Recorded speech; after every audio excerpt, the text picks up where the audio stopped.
Eu passei meus períodos escuros nesse ponto particular e eu estava indo bem. Não estava indo super, mas eu estava indo bem. Estava indo muito bem.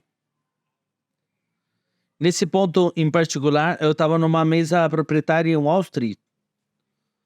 E eram 8 de nós na mesa, éramos 8 traders. Ele não era o trader-chefe, porque ele não queria ser o trader-chefe. Mas ele era o trader de mais sucesso no nosso grupo.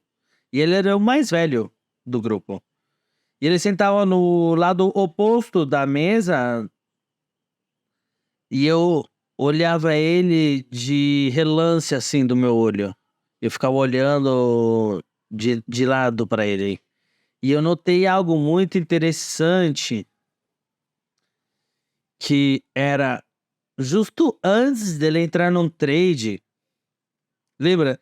Nesse momento, não havia atalhos no teclado. Não podia fazer um trade com teclado. Isso veio nos anos 90. Eu estava operando nos anos 80. Então você tinha que escrever na boleta. Então você sabia quando um trader pegava a boleta, ele estava fazendo um trade. E aí ele pegava a boleta e escrevia nessa boleta. E ele estava fazendo um trade. Ele pegava essa boleta, levava até a pessoa que pegava essa ordem. A pessoa pegava essa ordem e carimbava. E aí você tinha o preço do horário do carimbo. Esse era o horário do preço que você pegava. E aí ele voltava para o seu sistema e levava uns 45 segundos, sei lá, e aí, pum, aparecia no seu sistema, na sua tela, a sua posição. E era assim que nós operávamos. Então, quando eu via que o Scott fazia um trade, antes disso, ele pegava a sua. Ele tinha um caderno dentro da sua mala. Ele pegava um caderno na sua mala, assim. Pegava esse caderno, pegava uma caneta ou um lápis e escrevia algo nesse caderno. E aí, ele pegava essa boleta e levava pro cara que recebia essas boletas. Em primeiro lugar, eu não prestei muita atenção a isso. Pensei que ele tinha esquecido algo e aí escreveu algo no seu caderno. E eu pensei, não tem nada diferente disso. Mas toda vez que ele fazia um trade, eu assistia ele e eu queria ver quem. Eu queria mimicar ele, eu queria. Ele era o maior trader da nossa mesa e eu queria fazer o que ele tinha feito. E aí era sempre o mesmo processo. Pegava o caderno, ele primeiro escrevia na sua boleta, na boleta. E aí depois ele pegava o caderno, escrevia no caderno, fechava o caderno, punha o caderno de volta na mala e aí levava a boleta pra pessoa que pegava a ordem.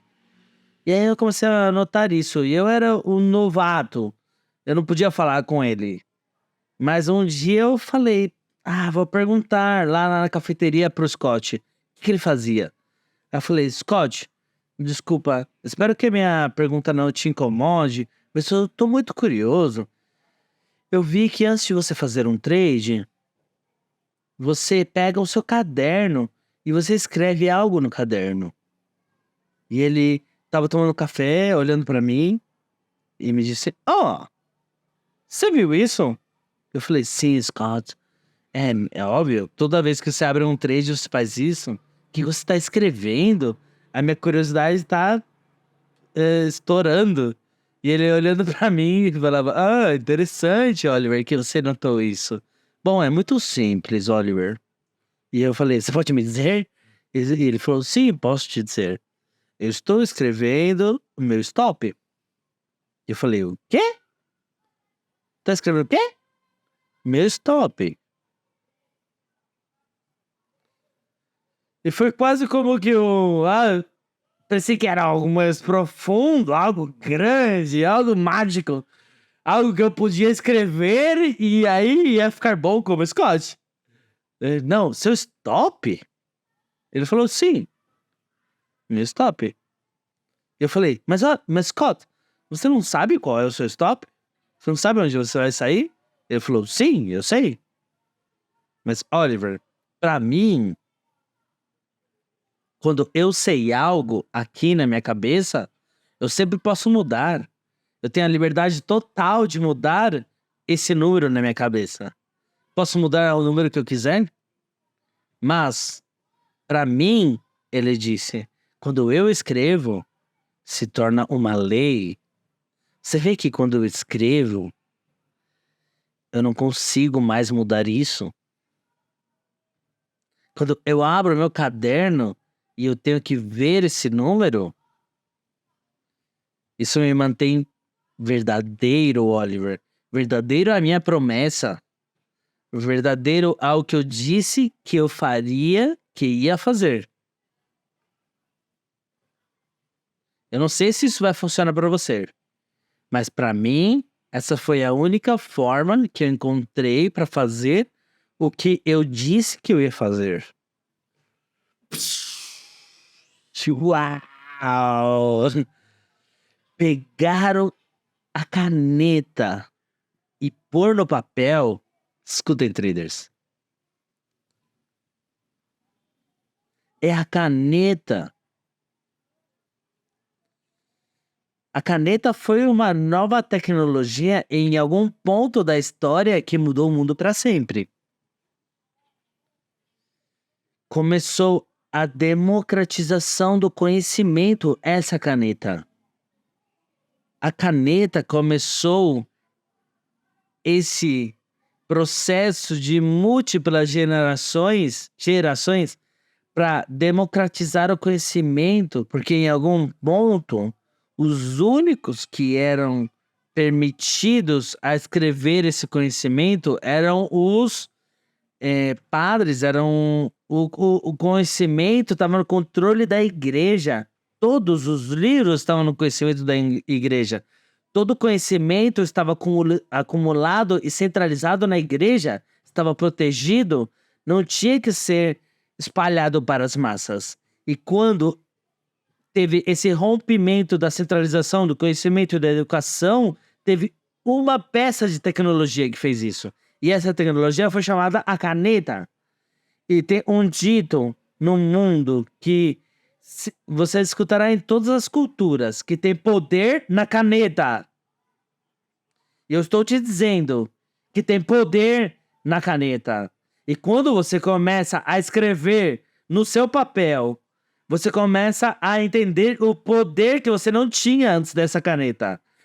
O Scott era um trader diferente se ele não tivesse essa caneta. Benjamin Franklin, ele teria seus mesmos erros sem a caneta. Oliver Velez teria morrido na escuridão sem a sua caneta. E você precisa começar a utilizar o poder dessa caneta.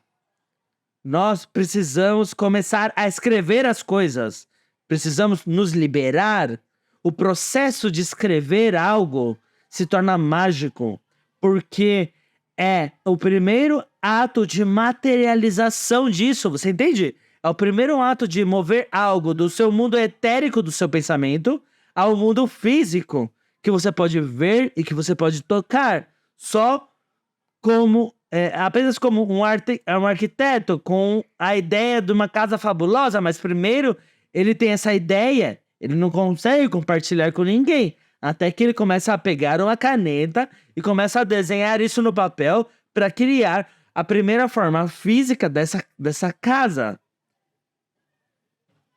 E essa casa, essa casa vai surgir como instrução para todos os carpinteiros, todos os pedreiros, todos os elétricos, todas as pessoas que são contratadas para construir essa estrutura magnificente. Mas primeiro não pode acontecer sem antes uma caneta no papel.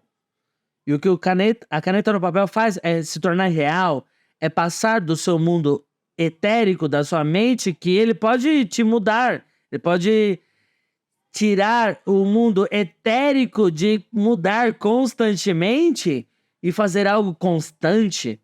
E quando você tem algo que é parte da sua vida, que você escreveu algo que você pode olhar, isso ganha a vida por si próprio, porque começa a olhar de volta para você.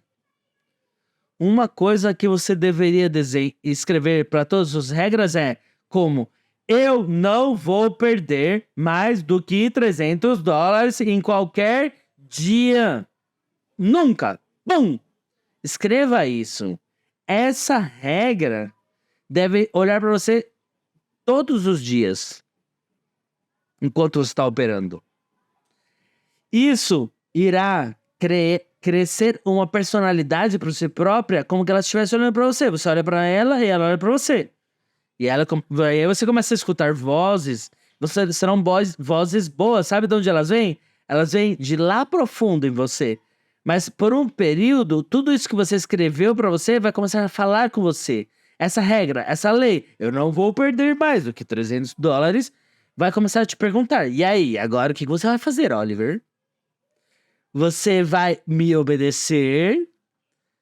Ela começa a te desafiar, começa a falar na sua cara. Você deu vida a isso. Isso se tornou algo real, não algo que não é tão real que tá na sua cabeça. Tem poder em escrever coisas no papel. E é por isso que você pode fazer o seu diário até chegar no sucesso. É assim que você vai fazer diário para chegar no sucesso em qualquer coisa. Para ser um bom ser humano, pode fazer um diário para ser um bom padre, fazer um diário para ser um bom empregador, uma melhor mulher, um melhor testemunha do seu Deus. Nós deixamos essa arte sagrada e preciosa de escrever as coisas. Nessa era digital, ninguém hoje em dia escreve mais nada. E isso é frustrante.